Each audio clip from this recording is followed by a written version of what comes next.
Hello दोस्तों, स्वागत है आप सभी लोगों का एक बार फिर से आपके अपने चैनल RGN मैथ सॉल्यूशन में। दोस्तों, हम विजय सर के PDF के सवाल को कर रहे थे। आज ये इसका पार्ट 9 वीडियो होगा और जो हम अपने सर की PDF के बारे में बात कर रहे थे वो डे 5 PDF के सवाल हम कर रहे थे। तो दोस्तों, उम्मीद है आप लोगों को ये सेशन अच्छे लग रहे होंगे। तो चलिए दोस्तों, बिना किसी टाइम वेस्ट के चलते हैं अपने पहले नंबर सवाल पे। ये रहा दोस्तों आप लोगों के सामने आज का पहला सवाल। इसमें क्या कह रहा है, एक खिलाड़ी के 21 पारियों का जो औसत दे दिया गया है वो 23 रन है। ठीक है, वह अपनी 22वीं पारी में 41 रन बनाता है। ठीक है, और 23वीं पारी में कह रहा है कितने रन बनाए ताकि औसत रन में एक की वृद्धि हो जाए। मतलब औसत कितना हो जाए, पहले 23 था, अब कितना हो जाए, एक की वृद्धि होकर कितना हो जाएगा, 24 हो जाएगा। मतलब हमको सबके पास अब 24 24 24 करना है। भैया हमको यहाँ पर कितना है, 21 पारियों का तो भैया 23 है, तो भैया इन लोगों का एक एक बढ़ाना होगा, इनका एक बढ़ाना होगा। तो पहले भैया इसको 21 लोगों का एक एक बढ़ाएंगे, तो भैया हमें सबका एक एक बढ़ाना, तो 21 लोगों का एक एक बढ़ाने से हमें भैया यहाँ पर 21 बढ़ाना होगा। ठीक है, उसके बाद आ जाएंगे यहाँ पर क्या है भाई, 22 पारियों में 41 रन बनाता है, तो भैया एवरेज हमें कितना करना है, 24। इसका तो भाई पहले से ही 41 ही है, इसको कितना हमें, इसको एवरेज से कितना ज़्यादा है भैया, इसके पास 17 ज़्यादा ही है, ये 17 ज़्यादा लेकर बैठा ही है पहले से ही। ठीक है, ये 17 ज़्यादा लेकर बैठा ही है। ठीक है, और हमें कह रहा 23वीं पारी में कितने रन बनाए, ताकि एवरेज हमें पता है 23वीं पारी में अगर वो 24 रन बनाए, क्योंकि औसत 24 हो रहा है तो भैया हम 24 ही मान लेते हैं। लेकिन होगा कि एक्चुअल में ये तो भाई 17 पहले से ज़्यादा लेकर बैठा है एवरेज से, क्योंकि भाई एवरेज 24 था। ठीक है, और उसके बाद हमको इनको एक एक बढ़ाना होगा भाई, 23 पारी है ना, वो सॉरी 23 औसत है, और भैया एक रन की वृद्धि होना, तो भैया 21 में सबको एक एक बढ़ाना होगा तभी 24 होगा, तो भैया 21 बढ़ाना पड़ेगा। और ये 17 पहले से ही बढ़ा हुआ है, तो भैया पहले से ही बढ़ा हुआ है, इसका मतलब इसको हम 4 और बढ़ाना पड़ेगा। किसमें भैया, इसमें, तो इसमें और जोड़ देंगे, 4 और जोड़ देंगे भैया, तो मतलब 23वीं पारी में उसे 28 रन बनाने होंगे। उम्मीद है दोस्तों ये सवाल आराम से आपको समझ में आ गया होगा। इक्वल डिस्ट्रीब्यूशन करके आप आराम से कर लीजिएगा, नहीं और भी मेथड है, कोई दिक्कत नहीं। अब और मेथड क्या हो सकता है, जैसे वो दोस्तों थोड़ा कैलकुलेटिव पड़ेगा। जैसे इसको हम करेंगे कि 21 पारियों में इतने रन हैं प्लस 22वीं पारियों में इतने रन हैं, और 23वीं पारी में हम डिवाइड बाई 23 करके निकाल लेंगे, जो कि आ जाएगा। दोस्तों आप उसको कर सकते हैं, लेकिन हमारी समझ से दोस्तों ये काफ़ी अच्छा मेथड है।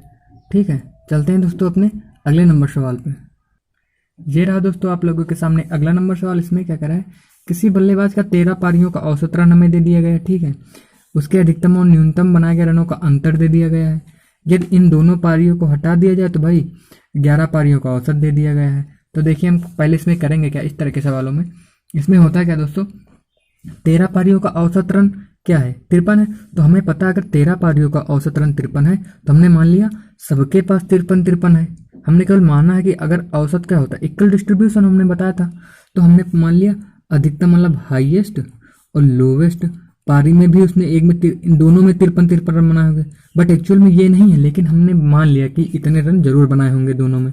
ठीक है, अब होगा क्या, जब अंतर दे दिया गया, उसके बाद कह रहा अगर इन दोनों पारियों को हटा दिया जाए, ठीक है, तो भाई क्या हो जाता है, औसत कितना हो जाता है, 45। मतलब इन दोनों को हटाने के बाद भाई औसत में कमी हो गई, औसत में क्या हो गई, कमी। इसका मतलब जब ये जाएंगे तो ये कुछ ना कुछ लेकर जाएंगे ना, तभी तो कम हुआ। जब ये दोनों इतना इतना तो लेकर जाएंगे नहीं, ये जाएंगे तो औसत तो लेकर जाएंगे ही जाएंगे, और जो औसत कम हो रहा है उतना भी तो लेकर जाएंगे, तभी तो कम हो रहा है। औसत कितना कम हो रहा है भाई, हमने यहाँ 53 हो, यहाँ पर 45, मतलब 8 कम हो रहा है। औसत कितना कम हो रहा है, 8 कम हो रहा है। अब भैया 8 जब कम हो रहा है, वो 8 कितने जनों से लेकर जा रहे हैं, 11 जनों से। मतलब वो ये दोनों 88 और एक्स्ट्रा भी लेकर जा रहे हैं, ये दोनों 88 मतलब 8 कम हो रहा है ना, तो मतलब 11 जनों से ये 8 8 और लेकर जा रहे हैं। तो भैया हाईएस्ट और लोवेस्ट मिला के दोनों कितना ले, मतलब हाईएस्ट प्लस लोवेस्ट दोनों मिलाकर कितना ले जा रहे हैं, 3 3 6, ये कितना हो जाएगा 14। ठीक है, और 5 5 10 18 1 19, मतलब दोनों मिला के 194 ले जा रहे हैं। ठीक है, कितना ले जा रहे हैं, 194। और हमें दे क्या दिया गया है कि हाईएस्ट माइनस लोवेस्ट का अंतर कितना दिया, 114। अब अधिकतम बताना है, तो भैया क्या करेंगे, दोनों को जोड़ देंगे, तो क्या आ जाएगा 8803 डिवाइडेड बाई 2, क्योंकि यहाँ पर ये कट जाएगा, 2h होगा, तो h की वैल्यू कितनी आ जाएगी, इसको 2 से भाग कर देंगे, 15 4। ये रहा आपका आंसर। ठीक है दोस्तों, उम्मीद है दोस्तों आप लोगों को सवाल समझ में आया होगा। चलते हैं अपने अगले सवाल पे। ये रहा दोस्तों आप लोगों के सामने अगला नंबर सवाल। ये सवाल दोस्तों पहले सवाल की तरह है। इसमें क्या कह रहा है, किसी क्रिकेट के खिलाड़ियों का 41 पारियों में बल्लेबाजी का औसत दोस्तों दे दिया गया 57 है। ठीक, इसी तरह हम क्या मान लेंगे कि हाईएस्ट और लोवेस्ट दोनों का क्या होगा भाई, 57 होगा। इसका भी 57 होगा। इसमें न्यूनतम स्कोर दे दिया गया है। ठीक है, लेकिन जब कह रहा है दोनों पारियों, जब हाईएस्ट और लोवेस्ट पारियों का औसत ना शामिल किया जाए तो भाई शेष का औसत कितना हो जाता है, 54। इसका मतलब क्या हुआ भैया, इन दोनों के जाने से और औसत पे क्या फर्क है, औसत भाई 3 से कम हो गया। इसका मतलब वो जो शेष पारियां थी उन सब से 3-3 और ले लिया भैया। 41 पारियां थी, 2 चली गई तो मतलब शेष कितनी पारियां बची, 39 पारियां बची कि नहीं। ठीक है, 39 पारियां बची। अब भाई 39 पारियों में औसत कितना हो, 54। इसका मतलब इन दोनों के जाने से औसत 3 रन कम पड़ गया। औसत 3 कम क्यों पड़ा, क्योंकि भैया ये 3-3 लेकर गए हैं कितने बंदों से भैया, इतने बंदों से। तो 120 मतलब 117, कितना, ये 117 और लेकर गए हैं ये दोनों जो हैं। अगर हाईएस्ट प्लस लोवेस्ट करें तो दोनों 7-3-21, 7-3-21 मतलब 10, 10-20, 10-30, 31, 22। ठीक है, ये इतना हो जाएगा। मतलब हाईएस्ट और लोवेस्ट का रन जोड़ के कितना हो जाएगा, इतना। लेकिन हमें क्या कह रहा है, न्यूनतम स्कोर दे दिया है कितना, 71। अगर इसको 71 करेंगे, -71 करेंगे तो कितना आ जाएगा, 0। और कितना आ जाएगा, 6। वो सॉरी, यहाँ पर 23 आना चाहिए क्योंकि भाई हासिल 2 आया था ना, सॉरी गलती हो गई। तो यहाँ पर 16 आ जाएगा। ठीक है, ये रहा आपका ऑप्शन नंबर सी। उम्मीद है दोस्तों ये भी सवाल आप लोगों को समझ में आया होगा। चलते हैं अपने अगले नंबर सवाल पे।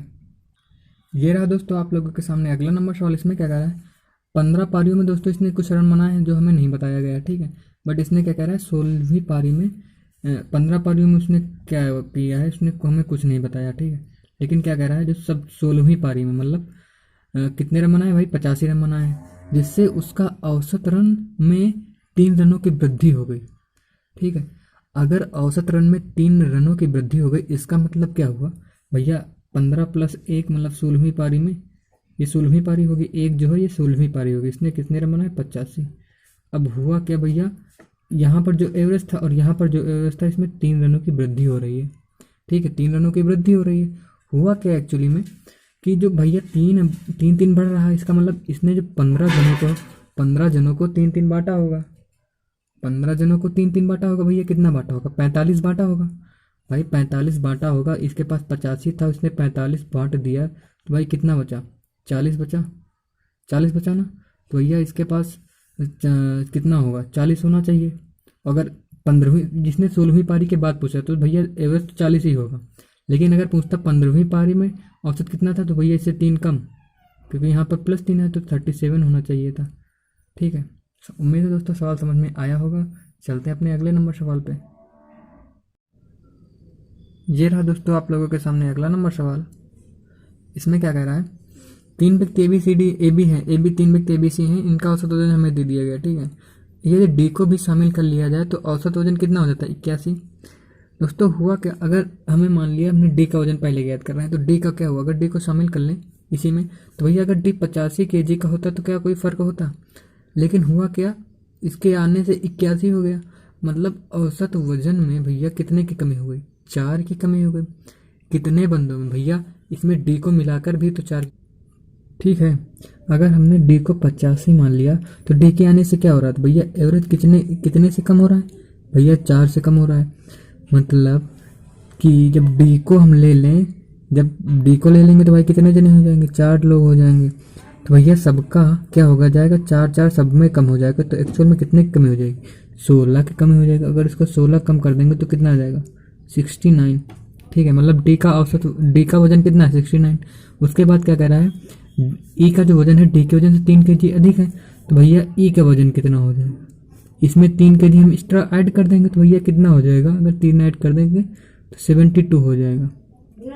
उसके बाद क्या कह रहा है, इसका मतलब क्या हो गया कि A B C D, यहाँ तक ABCD तक औसत वजन कितना था, 81 था। यहाँ पर ई का वजन हमें मिल गया, ठीक है। उसके बाद क्या कह रहा है, यदि इसको एक ही जगह शामिल कर दें, एक ही जगह शामिल कर दें किसको, ई को, तो औसत वजन कितना हो जाएगा, बी सी डी, और ई का औसत वजन कितना हो जाएगा, 80। दोस्तों इसमें क्या है, रिप्लेसमेंट। इसमें दोस्तों दो कॉन्सेप्ट लगे हैं, यहाँ पर बेस्ड ऑन इंक्लूजन लगा है और यहाँ पर बेस्ड ऑन रिप्लेसमेंट लगा है, ठीक है। दो कॉन्सेप्ट। अब देखिए इसमें होगा क्या, अगर हमको एक ही निकालना है, एक ही निकालना है ना, तो अगर अगर ए भी 72 होता तो क्या कोई फ़र्क पड़ता, कोई फ़र्क नहीं पड़ता, क्योंकि भाई जितना गया है उतना ही आ गया, तो कोई फर्क नहीं पड़ता। लेकिन हुआ क्या है भैया, जब ए गया है तो औसत वजन -1 कम पड़ गया है, औसत वजन माइनस कम पड़ गया है। इसका मतलब क्या हुआ कि 4 बंदों में कम हो गया, तो +4 इसको और दे देंगे, कितना हो जाएगा, 76। यही रहा। दोस्तों अगले सवाल पे जाने से पहले थोड़ा सा आइए आपको इसको एक और मेथड से, अगर आप लोगों को यहाँ पर समझ में नहीं आया ये हमने कैसे कर दिया, एक बार फिर से देखिए। यहाँ पर हमने बताया था 2 कॉन्सेप्ट यूज हुए हैं, ठीक है। एक तो यहाँ पर इंक्लूजन हो रहा है डी का, और यहाँ पर ए की जगह ई को शामिल कर लें, मतलब रिप्लेसमेंट हो रहा है, ठीक है। तो इसमें क्या किया हमने, यहाँ पर ए बी सी डी का तो एवरेज हमें 81 पता ही है, ठीक है।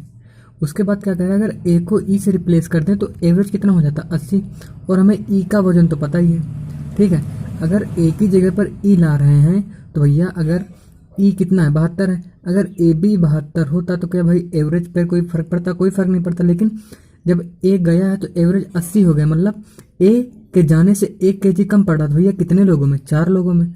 इसका मतलब ए 4 लेकर गया है, ठीक है। मतलब ए कितना था, 76 था, ठीक है। या फिर आप ऐसे नहीं समझ पा रहे हैं तो इसमें यह भी कर सकते हैं, क्या हमें पता है A plus B plus C plus D का एवरेज कितना है दोस्तों, 81 है। और यहाँ पर B plus C plus D plus E का एवरेज कितना हो जाएगा, 80। यहाँ पर भी 4 लोगों का है, ये योग आ जाएगा, यहाँ पर भी 4 लोगों का है, तो ये क्या कर देंगे हम, इसको माइनस कर देंगे, ठीक है। तो बी से बी कट जाएगा, सी से सी, डी से डी कट जाएगा, तो ए माइनस ई कितना आ जाएगा भाई, 4 आ जाएगा। इसको हम माइनस करेंगे तो क्या हो जाएगा, 4 कॉमन ले लेंगे और 80 81 माइनस 80 आ जाएगा, ये 1 बचेगा, 4 का नाम 4। और हमें ई का वजन कितना, 72 मालूम ही है, तो क्या हो जाएगा, ए बराबर कितना हो जाएगा, 76। बस चाहे ऐसे कर सकते हैं, ई का वजन हमें मालूम ही करना भाई 72, ये ऐसे भी कर सकते हैं दोस्तों। ये थोड़ा जल्दी मेथड हो जाएगा, यहाँ पर भी हम ऐसे कर सकते हैं, ठीक है। चलते हैं दोस्तों अपने अगले सवाल पर। ये रहा दोस्तों आप लोगों के सामने अगला सवाल। ये भी सवाल दोस्तों पिछले वाले ही सवाल की तरह है। इसमें बस क्या कर रहा है, इसमें 4 व्यक्ति आ गए हैं, तो 4 व्यक्ति आ गए जिनका औसत वजन दिया गया है, ठीक है। ई का वजन भी शामिल किया जाए, अगर ई को शामिल कर लिया जाए तो ई का भैया कितना हो जाता है, 65, ठीक है। अगर ई का 65 हो जाता है, देखिए हम कैसे करेंगे, चाहे तो हम 67 मान लिया, 65। अगर हमने मान लिया ई का वजन अगर 67 kg था, ठीक है, तो भैया अगर पहले ए बी सी डी का औसत वजन कितना है, 67। अगर हम यहाँ पर छोड़ देते, ठीक, अभी इसको हमने देखते हैं। अगर ई का वजन ए बी सी डी का वजन कितना है, 67, और अगर यदि ई भी अगर 67 kg का आता तो क्या औसत वजन पे कोई फर्क पड़ता, कोई फर्क नहीं पड़ता। लेकिन भैया कह रहा है ई के आने से औसत वजन कितना हो जाता है, 65। भैया कितना कम हो गया, 2 कम हो गया, तो भैया 2 कितना कम हुआ, सब में कितना हो गया, 5 बंदे हो गए, तो सब में 2 कम हो जाएगा। अगर 5 बंदे हैं, सब में 2 कम हो जाएगा, मतलब कितना कम हो गया, 10 कम हो गया। भैया एवरेज कितना था, 57, ठीक है। यदि उसके बाद क्या कह रहा है, यदि ए की जगह एफ को लेकर आए और ई का वजन जो कह रहा है, एफ का जो वजन है ई के वजन से 4 kg ज़्यादा भी है। अब कह रहा है एफ का वजन 4 kg ज़्यादा है, अगर मतलब इससे 4 kg ज़्यादा है तो मतलब कितना, एफ कितना है, एफ कितना दोस्तों, 61 kg का है। एफ कितना दोस्तों, 61 kg का है। उसके बाद क्या कह रहा है, अगर ए की जगह एफ को लेकर आए, ठीक है, यदि ए की जगह एफ को लेकर आए तो क्या कह रहा है, पहले हमें क्या पता है, A plus B plus C plus D plus E का औसत वजन हमें कितना दे दिएगा, यहाँ पर 65 kg है।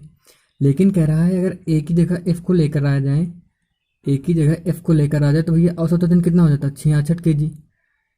ए की जगह एफ को लेकर आए तो भैया औसत वजन कितना हो जाता है, 66 kg हो जाता है, मतलब औसत वजन में 1 की वृद्धि हो जाती है, ठीक है। अगर भैया एफ भी एफ के जितना होता तो क्या, मान लीजिए एफ भी एफ के जितना होता, ठीक है। अगर यहाँ पर इन तीनों से कोई तो मतलब नहीं, चाहे तो हम ऐसे भी कर सकते हैं, या फिर जो हमने इससे पहले मेथड बताया था दोनों से विधि से कर लेंगे। लेकिन हम क्या कौन सा करेंगे, यही वाला जो रिप्लेसमेंट में हम करते हैं इक्वल डिस्ट्रीब्यूशन से, ठीक है। इसमें हमने क्या किया, अगर एफ भी कितना होता, एफ तो 61 kg है ही है, लेकिन अगर ए भी 61 kg होता, ठीक है, यहाँ पर तो क्या भाई औसत वजन पे कोई फर्क पड़ता? कोई फर्क नहीं पड़ता। लेकिन हुआ क्या, अगर एक गया है तो हुआ क्या है, 1-1 केजी बढ़ गया है। एक जाने से 1-1 केजी बढ़ गया। इसका मतलब क्या हुआ, जब एक गया है तो उसने 5 बंदों को 1-1 देकर गया है। मतलब इसने क्या है, बांट कर गया है। तो भैया -5 और कर देंगे तो कितना हो जाएगा, 56 केजी। 56 केजी हो जाएगा। ठीक है, यही एक ही औसत, ये एक का वजन यही हो गया। या तो भैया हम जो पिछले मेथड में किए थे कि यहाँ पर इंटू कितने, 5 लोग थे, यहाँ पर 5 इंटू 5 करके ये निकाल सकते थे। ये कितना हो जाता, ये सब कट जाता, तो यहाँ से ये सब कट जाता, ये माइनस हो जाता, ये माइनस, ये माइनस, ये माइनस, तो ये से ये कट जाता। तो यहाँ पर a माइनस f कितना आ जाता, 5 आ जाता। ठीक है, यहाँ पर माइनस का 5 आएगा क्योंकि यहाँ पर माइनस है। ठीक है, ये माइनस का 5 हो जाता, तो a बराबर कितना हो जाता, 61 माइनस 5, तो कितना हो जाता, 56 केजी। तब भी 56 केजी ही आता। ठीक है, उम्मीद है दोस्तों आप लोगों को सवाल समझ में आया होगा। चलते हैं अपने अगले नंबर सवाल पे। ये रहा दोस्तों आप लोगों के सामने अगला नंबर सवाल। इसमें क्या कह रहा है, एक पति और पत्नी की औसत आयु 23 साल थी। ठीक है, कब, 5 साल पहले। ठीक है, अगर पति, दोस्तों इसको भी हम आपको 2 मेथड से करके बताएंगे। इसको इक्वल डिस्ट्रीब्यूशन से एक तो, और एक जो ऐसे ही करते हैं। ठीक है, सब लोग देखिए कैसे। भैया अगर कह रहा है कि 23 साल थी कब, 5 साल पहले। अब 5 वर्ष बाद भाई कितनी होगी, भैया सब में 5-5 बढ़ेगी, तो औसत आयु भी 5 बढ़ जाएगी। मतलब अब 5 साल बाद, मतलब वर्तमान में कितनी होगी, 28 साल होगी कि नहीं होगी, ये तो समझ में आ रहा है, 28 साल। लेकिन कह रहा है अब पति पत्नी और इस दौरान उनके एक बच्चे की औसत आयु कितनी होगी, 20 साल। अब भैया 5 वर्ष बाद तो 28 होनी चाहिए, लेकिन हुआ क्या, आपके पति पत्नी और इस दौरान बच्चे की औसत आयु तो भैया 20 वर्ष हो गई, मतलब आयु 20 साल हो गई। होनी कितनी चाहिए तो भैया 28 साल की। लेकिन भाई अगर कह रहा बच्चे के आ जाने से औसत आयु क्या हो गई, 8 वर्ष कम हो गई। इसको हम इस तरह देख सकते हैं, मतलब 2 लोग हैं पति पत्नी, उनकी औसत आयु कितनी, 28 साल है। लेकिन भाई जब उसमें एक बच्चा भी इंक्लूड हो गया तो औसत आयु क्या कह रहा है, 20 साल। 20 साल का मतलब कितनी, 8 महीने कम हो गए, सॉरी 8 वर्ष कम हो गए। भैया 8 किसने कम किए, दो 8 इन्हीं ने तो भैया दिए, इन्हीं में तो कम हुआ है 8, मतलब इन 2 में। तो कितना, 8 दूनी 16 कम हुआ है। 8 दूनी 16 क्या हुआ है, इसने मांगा है, बच्चे ने 16 मांगा होगा। भैया इनके पास कितनी थी, अब सबके पास, इसमें क्या है, तीनों के पास 20-20 हो गई बाद में। लेकिन हुआ क्या है, इसने जो है बच्चे ने 8 भाई 2 लोगों से मांगा है। भैया एक्चुअल में कितना मांगा, 16 मांगा, तो थी कितनी, 20 ही थी, और 16 मांगी, मतलब एक्चुअल में इसके पास कितनी थी, 4 वर्ष। आप ऐसे भी कर सकते हैं, या फिर आप ऐसे भी कर सकते थे। हमें यहाँ पर पता है क्या, कि पति और पत्नी की आयु कितनी है, कि हस्बैंड एंड वाइफ की आयु कितनी है, 28, एवरेज में 28 साल है, लेकिन योग कितना होगा, इतना होगा। लेकिन क्या कह रहा है, अगर बच्चा भी आ जाए, अगर चाइल्ड भी आ जाए तो 20 हो जाए, कितने, 3 बंदों का। लेकिन अब इसमें होगा क्या, अगर इसमें से माइनस करते, ये भी माइनस हो जाएगा, ये कट जाएगा, ये कट जाएगा। ठीक है, होगा क्या, माइनस का सी आ जाएगा कितना, यहाँ पर 20 थी 60, और यहाँ पर कितना है 56, ये 56 और ये 60, माइनस का 60 तो कितना आ जाएगा, माइनस का 4 आ जाएगा, ये कट जाएगा, सी की वैल्यू 4 आ जाएगी।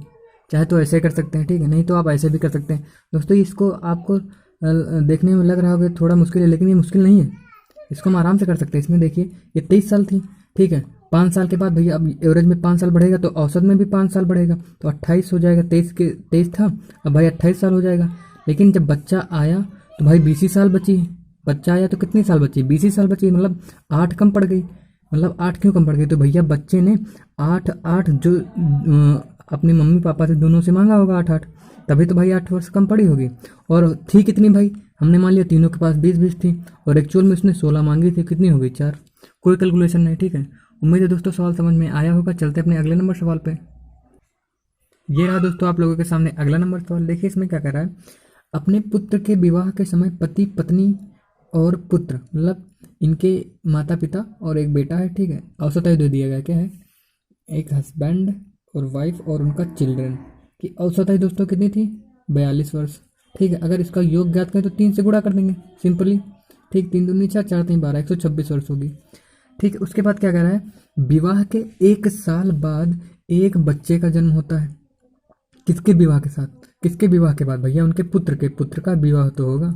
अगर पुत्र का विवाह होगा, ठीक है, तो भैया कितने लोग हो जाएंगे, 4 लोग हो जाएंगे विवाह के समय। और विवाह के 1 साल बाद भैया बच्चे का जन्म होगा तो भैया 5 लोग हो जाएंगे। और क्या कह रहा है, जब बच्चा 5 वर्ष का हो जाता है, मतलब विवाह के 6 वर्ष बाद बच्चा 5 वर्ष का, भैया यहाँ पर 1 साल बाद अगर लड़के का जन्म होगा तो और बच्चा 5 वर्ष का है, मतलब 6 साल की बात कर रहा है। 5 वर्ष बच्चा और 1 साल पहले का विवाह, मतलब 6 साल की बात, 6 साल का गैप कर रहा है। उसके बाद तब पूरे परिवार की औसत आयु कितनी हो जाती है, मतलब हस्बैंड है, उसका वाइफ है और इसका बच्चा है। उसके बाद पुत्र वधू है, मतलब इसको हम कहाँ से डिनोट कर लेंगे, डी से डिनोट कर लेते, ठीक। और उसका भी बच्चा, मतलब सन की बात कर लेते, सन। तो कितने हो जाते हैं, 36 कह रहा है। अगर कितने लोग हैं, 5 लोग, भैया कितना होगा, 36 पंजे 180 होता है। ये कब है, 6 साल बाद, मतलब 6 इनकी भी आयु बढ़ी होगी, 6 इनकी भी बढ़ी होगी, 6 इनकी भी बढ़ी होगी, ठीक है। 6 कितनी, सबकी बढ़ी होगी।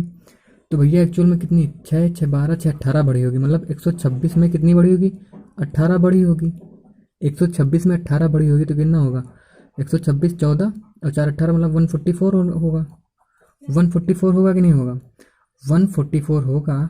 तो इसमें क्या कह रहा है, अब बाकी जो बची होगी, मतलब इनकी पुत्रवधू, मतलब इनके पत्नी की, और पुत्रवधू की, मतलब पुत्रवधू की, और उसके बेटे की, मतलब सन की आयु का योग होगा जो होगा। इन तीनों की तो हमने निकाल ली 144।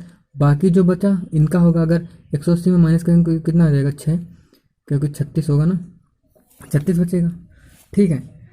तो अब हो क्या रहा है, इसमें क्या कह रहा है, पुत्र वधू विवाह के समय हमको बताना है पुत्र वधू की आयु, ठीक है, विवाह के समय बताना है। लेकिन अब क्या कह रहा है, इसको अगर हम 5 साल पहले देखें, ठीक है, इसमें से अगर हम 5 साल जोड़ दें, ठीक है, अगर पुत्र वधू की इसमें आयु निकाल दें, पुत्र वधू, भैया पुत्र तो 5 साल का है ही है, अगर इसमें माइनस कर दें तो भाई पुत्र वधू की आयु कितनी हो जाएगी, 31 वर्ष हो जाएगी। भाई 5 साल थी तो पुत्र वधू की आयु कितनी हो जाएगी, 31 वर्ष हो जाएगी। लेकिन क्या 31 वर्ष पूछ रहा है, तो विवाह के समय की पूछ रहा है। तो भैया विवाह कब हुआ था, 6 साल पहले हुआ था ना, यहाँ से 6 साल पहले हुआ था, तो यहाँ से 6 माइनस कर देंगे कितना आ जाएगा, 25। इतना सा सवाल था दोस्तों, थोड़ा कैलकुलेटिव था, लेकिन बट उम्मीद है आप लोगों को समझ में आया होगा। दोस्तों समझ में नहीं आया है तो आप फिर से थोड़ा सा रिपीट कर लीजिएगा, ठीक है, कोई दिक्कत नहीं है, ठीक है। चलते अपने अगले सवाल पे। ये रहा दोस्तों आप लोगों के सामने अगला सवाल। दोस्तों इस तरह के सवाल अब तो आप लोगों के ऐसे ही हो जाएंगे। देखिए इसमें क्या करें, 15 व्यक्तियों की औसत आयु 30 वर्ष थी। एक व्यक्ति समूह में शामिल हो जाता है, ठीक है, हम यहाँ यहीं तक अभी पढ़ेंगे। एक व्यक्ति अगर समूह में शामिल हो जाए तो अगर भैया, तो औसत आयु 1.5 वर्ष बढ़ जाती है। लेकिन अभी हमें पता है भैया सबकी कितनी, 30 वर्ष। अगर जो व्यक्ति समूह में शामिल हुआ, अगर उसको भी हम 30 वर्ष मान लें तो क्या कोई फर्क पड़ेगा, कोई फर्क नहीं पड़ेगा।